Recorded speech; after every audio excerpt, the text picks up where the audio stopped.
Welcome to part 2 with Will Forte on the Modern Moron. In this last part, we talk about what it's like to create, produce, write, and star in your own TV show. I can't even tell you the hours that are put into just one of those roles, and to do all of them is just plain crazy. We talk a lot about that experience of having your dream come true and having that dream be really overwhelming. He's facing that challenge and opportunity again with MacGruber, which is going to be a limited series on a streaming network. We also talk about the new Scooby Doo movie that is now available to stream, and that while the producers weren't looking for an imitation of Shaggy, Will felt obliged on his own to uphold the tradition of the character and the franchise, and the character was originally voiced by Casey Kasem. Remember that name? That is right in our demographic, right? At one point, Will is talking about the approach to doing a known voice and bringing your own take to a character while maintaining the integrity of what people know as the character, and then I begin telling him how to approach his own successful work, right? Only a moron would even attempt such audacity, and it comes to me so easily. Then we talk about a Netflix documentary that you should check out called The Bill Murray Stories: Life Lessons Learned from a Mythical Man. It's a real feel-good documentary about Bill Murray, showing up at random times in random people's lives and really connecting with them. Bill Murray is one of my all-time favorites, and I just can't say enough about how this documentary makes me happy that I held the right person in such reverence. Will has had the opportunity to meet him during his time on SNL, and even he couldn't muster up the nerve to say hello. It was a really great way to wrap up a conversation with an equally great person in Will Forte. Thanks for listening.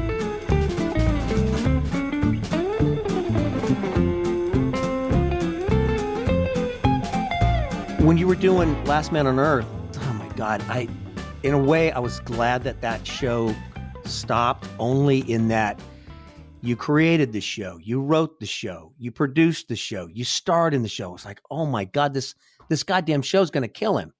I felt that way sometimes. It was so much on your mind. It was a physical and mental. I remember one time that you had me on the show, we went to the production offices, and you came by, talked to the writers, and then I drove your car from the production offices to the set, which was in Malibu that year. I drove instead of you so you could work on rewriting or taking notes on a script for the following episode or another write. And then we get there, and then you're shooting an episode, and then you're running back because I think John was directing. You're going back into the tent and looking at the takes. It's like, that is an insane amount of stuff to heap on your plate. Agreed? It was every second of every day was taken up by accounted for. It was like there was just never any break. It was sprinting from place to place. There were always groups of people waiting for me. So no matter what I did, no matter how on top of it I was still holding somebody up. And do you find it hard to delegate?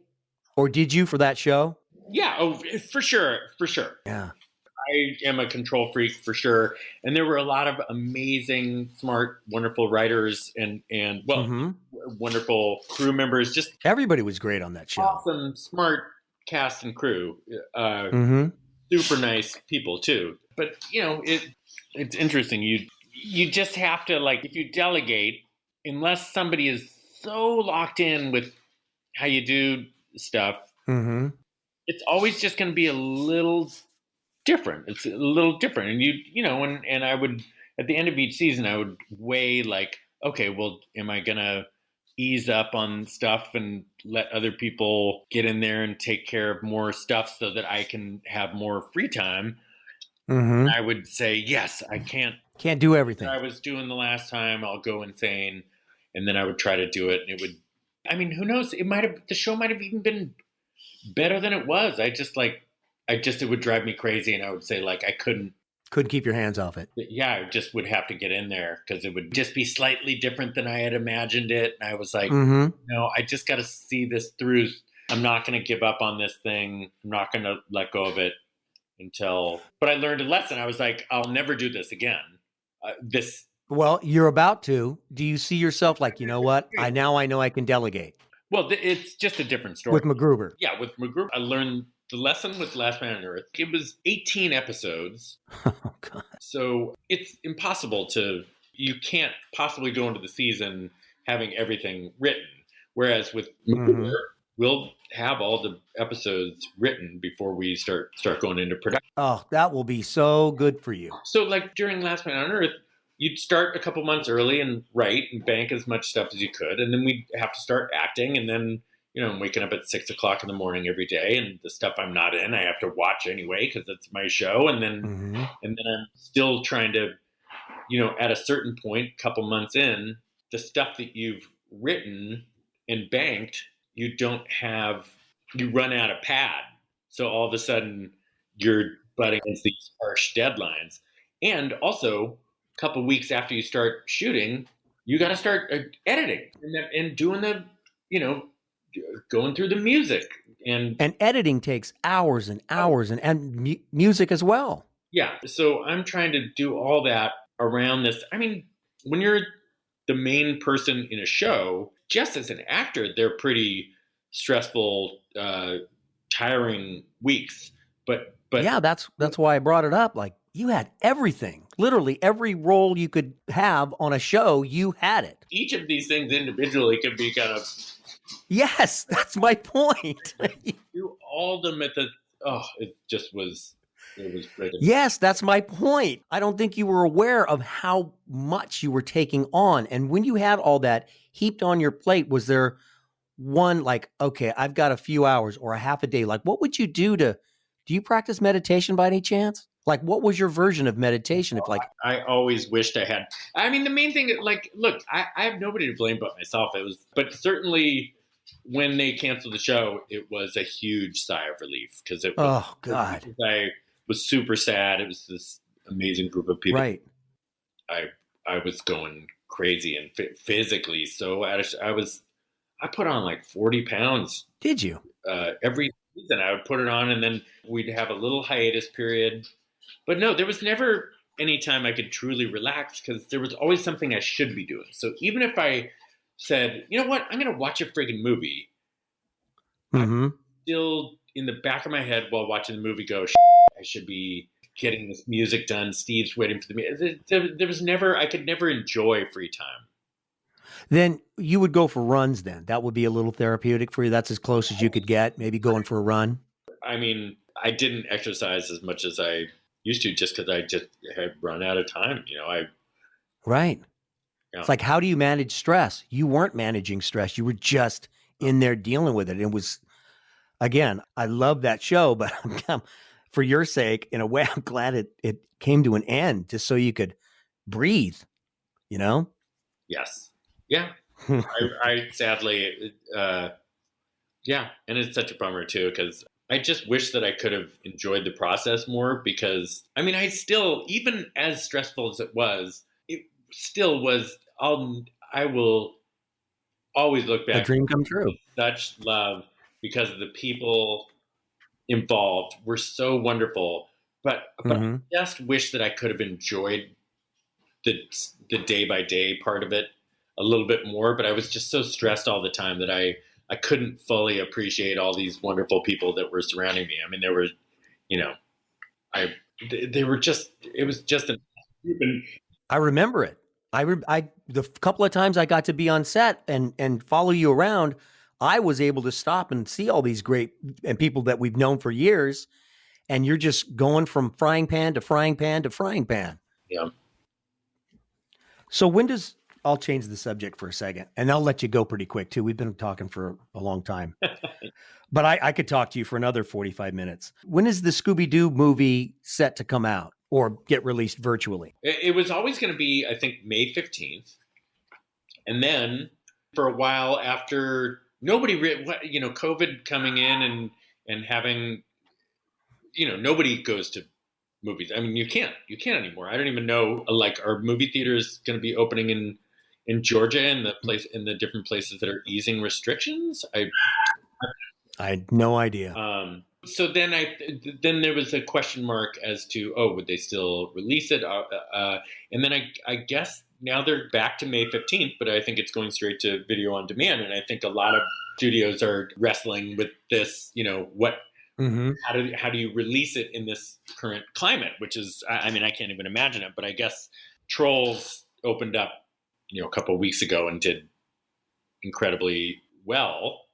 Oh, that's good. So I think that they've Or is it? decided to go forward with releasing it, which it'll be fun to, it's just so interesting. I stay out of the business side of stuff. I don't know that much about it, but it's always interesting. I can't imagine making those kinds of calculations. It's just, after obviously this studios put in so much money into this movie, and then to have to make this kind of decision. Oh, mm-hmm. thank God I don't have to make this decision. It's already proven I'm a bad decision maker. Hardly. When you did the voiceovers, I mean, voiceovers are great compared to acting in the sense that there's no wardrobe, there's no 5 a.m. call times, there's none of that stuff. You just go in and record. You have the recording session. Were you in the room with all the other actors? Is Mark Wahlberg? He's the villain, right? He is. Mark Wahlberg is in the. You know what? I still haven't seen the movie. I'm gonna watch it today, actually. I've seen different parts of it, but mm-hmm. the way that especially this one worked, I never had a full script. I would just see the scenes that I was in. So I'm excited to see it. I've seen when you're doing it, they'll show you sometimes different storyboards. Yeah, and it's really fun to see it come together. And mm-hmm. I've seen some of the finished stuff, and it looks really interesting and cool. Have you seen the trailer? Yeah. My daughter and I watched the trailer, and I feel like I'm pretty good at recognizing voices. And I'm listening to you do Shaggy, and I was like, I can only recognize the hint of your voice cropping up in certain words, but for the most part, I did not know that was you. That's nice to hear, because it's hard for me not to get in my head about this. I have so much admiration for this Scooby Doo series, and Casey Kasem is right. an icon, and I thought Lillard did a fantastic job, and so it's very nerve-wracking to put yourself out there and have to take it. It kind of reminded me of when I was at SNL and I had to do George W. Bush after Will Ferrell. Right. It's kind of an right. Yeah. Big shoes to fill, because you're not going to please everybody, and also just it's such an honor to be a part of this franchise. And at the end of the day, they said, look, don't worry about duplicating the Shaggys of the past. Certainly, there are a couple touchstones of the voice that we want to keep it. Certainly, you'd try to get close, but they said it didn't have to be like a spot on. I could make it my own.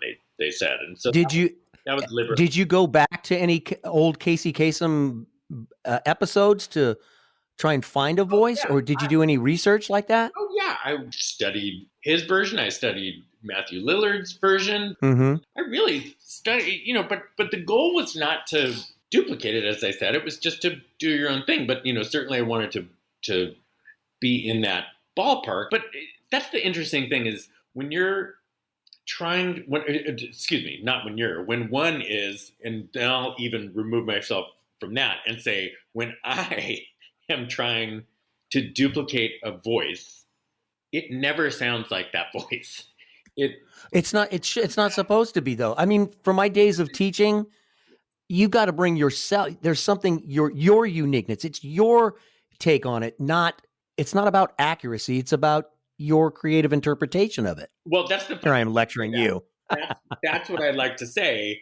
But when I'm doing these things, I will usually be trying to be accurate. Like, there are very few people who can do stuff like Bill Hader is amazing. He can oh my God, sound exactly like a person like his Al Pacino. It's like, geez, if you put, I would probably guess that he was Al Pacino and not Al Pacino if they were talking. He's awesome. He is awesome. Oh, he's amazing. I can't. So I'm, so this was for this particular role. One thing you did, I could tell It's like you were out of your normal range, your normal timbre. It was a higher, hey, Shag or Scoob or whatever you would say. See, But already you you've were done up. better Shaggy than No way, not even close. Is that Olivia in the background? You went up to a higher register, and that was not you, and that you sustained it so naturally for so long. I was waiting to hear that timbre of your own voice come out, and I could only hear it in a couple of words. I was like, Oh, wow, that's nice to hear. It's oh, good. because it's hard not to get in your head about it. Yes. Basically, it's a franchise I've loved for so long. Oh my God, yeah. The person who screws it up. So It was doing great till Will Forte came in. No, but I mean, I am so thankful and appreciative that they gave me a chance to do this. It certainly is it's a franchise that I hold very dear to my heart, and it's fun to have gotten a chance to be a part of it. Well, I can't wait to see it. Neither can. Okay, last question. Although I hope this doesn't take too long. Have you seen? You get Netflix. Have you seen the Netflix special Bill Murray Stories: Life Lessons Learned from a Mythical Man? No, I've not. You got to check that out because you remind me a little of Bill Murray. I don't feel like I don't know Bill Murray, but I mean, in this sense. And I talked to Cheryl Hines a couple of weeks ago as well, and she's the same way. Like people don't know that you're both great examples of like genuinely sincere, nice, kind people. And this thing with the Bill Murray special is that he isn't really interviewed in the whole little special. It's about a guy that keeps hearing about these stories about Bill Murray. He'll show up at a house party and go into the kitchen and do the dishes. He'll just show up randomly and do these kind things for people. I think I saw this on a plane and almost watched it, but then it was too long and I didn't have enough time and I wanted to finish it. So I know of its existence. This does ring a bell. Yeah, he's almost like the Buddha or Christ. He just shows up. He makes a genuine connection with somebody, and then he kind of wanders off. He just showed up at a park and asked if he could join a kickball game that was going on. All of a sudden, like, Bill Murray's playing kickball with us, you guys. Well, and he hangs out, takes... You do not get funnier than that guy. He's awesome. And I think that all the stories that I've ever heard of him, when I was at SNL, he was around a couple times and I never had the guts to walk up and say hello to him because you hold him in such reverence, yeah, right? I don't want to just, I don't know. I just don't know what I would say to him. I get nervous around my comedy heroes. So stories I hear are just make him seem like such a person who lives in the moment and I really aspire to that because I don't do that all the time and I should. Oh, come on. Dude, the first thing I told your fiance, and she already knew, is that if you're at a party with Will Forte and you have to be somewhere else, you're going to be late because you have to and do hug and say an official goodbye to every single person at the party, give them a hug, and then make lunch plans. Well, so I love people. I love talking to them. You do. But that also is kind of an OCD thing. So it's so I don't know that that's a great explanation for getting out there and living life. That's a thing. Like you feel obligated to connect. Like there's part of me in my head where it's like, oh, if I don't say goodbye to this person and get closure on our night's conversation, they'll be furious. And then, if I'm at a party and I talk to somebody for a little bit and they don't come say goodbye to me at the end of the night, I never think about that. It's like, right. Then why do you hold yourself to that? That's the OCD. It's like, gotta go say bye to this person. Oh, and say, But you know what? You did the same thing when and I were down to see you. We went to lunch, right? And then when we left, because we walked by the kitchen, you made sure you said hello, great meal to everybody in the kitchen. Do you remember that? Because you'd probably do that every time you go to a restaurant. They made a great meal. I mean, we walked right by the people who just made us the meal. What was I just going to not say that was delicious? They didn't look to me for approval. Oh, I don't. Of course, are you a regular there? That place that we went, yes, I do go quite a bit. Okay. I'm a block and a half away from my house. Yeah, that's what's great about that place you have. There's great restaurants all along that area.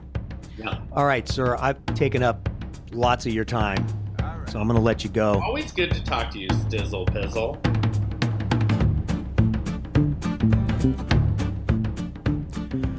One of the nicest people you will ever meet. I know I sound prejudiced because they're my friends, but anyone who knows Will Forte would say the same thing. And that goes for Cheryl Hines as well, who was on the show about a month ago, if you remember. And we all knew each other and performed together way back when, before any of us had careers in front of the camera. Let's change that to before they had careers in front of the camera. Yeah, that sounds better. Thank you again to Will Forte. His new movie, Scoob, is available as video on demand or streaming on demand. I loved it. My daughter loved it. Will made Casey Kasem proud. Be looking for a limited series return of MacGruber. Will that include Kristen Wiig? Great question. You would think I would have asked that, right? Well, we both know better than to expect that.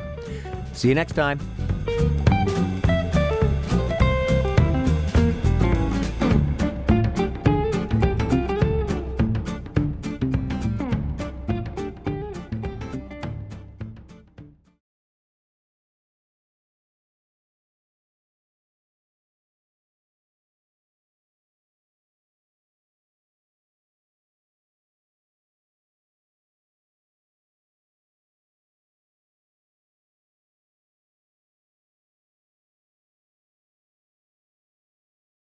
MacGruber, making life-saving inventions out of household materials. MacGruber, getting in and out of ultra-sticky situations. MacGruber, he has the black employee now. MacGruber! Cannot wait to cut off your dick and shove it in your mouth. Maybe. But if ripping throats gets that warhead back, I'll suck as many dicks as rip as many throats as I have to. Did you hear that? MacGruber!